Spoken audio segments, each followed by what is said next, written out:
Moving then to a letdown of the year. This is a team or a player that bombed it in 2022, did not turn up, did not play to the level that we thought that they would. The first one that I'd like to throw up is not actually Dublin, it's Waterford Hurlers.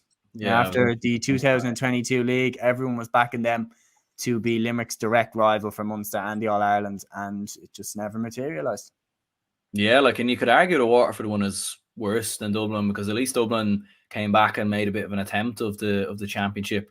Whereas Waterford, you know, like they literally had one of their best starts to a year ever. Like, their club, Ballygunner, won the All-Ireland, which has multiple players who play in the Waterford inter-county side. They then won the league as well, won it fairly convincingly. Like, you know, and when you looked at Waterford in the previous couple of seasons under Liam Cahill, you felt like, right, this is their moment now. Like, they're going to be Limerick's closest challengers. And yeah, like, I think they won one game in the round robin, lost every other game, like miserably went out with a whimper in many ways.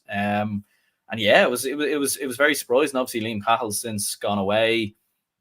You know, so yeah, it was a very, very surprising one. So I probably would put Waterford ahead of Dublin's. I think Dublin going down to Division 2, although it was bad, I don't think it's that big of a deal, because I think Dublin probably will bounce back and get back up to Division 1. And I think there was a lot of circumstances there with injuries, and they still had a decent enough championship, you know, in the end. So yeah, I'd probably shade Waterford there maybe as the letdown of the year. And what about one more contender, Tyrone footballers in 2022, defending All-Ireland champions? Nowhere near the pace this year.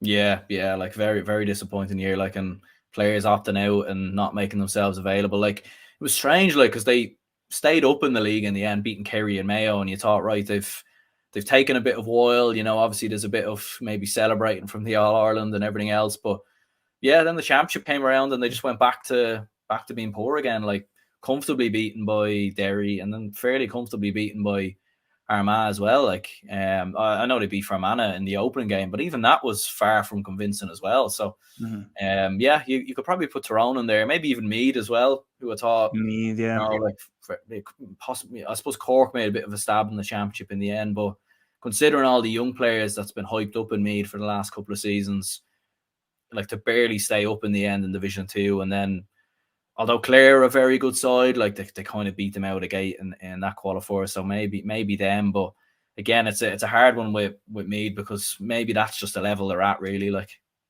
yeah, I'm gonna go with Waterford. I think Waterford this season, considering what they were supposed to do and what they ended up doing, yep, the letdown of the year is the Waterford Senior Hurlers.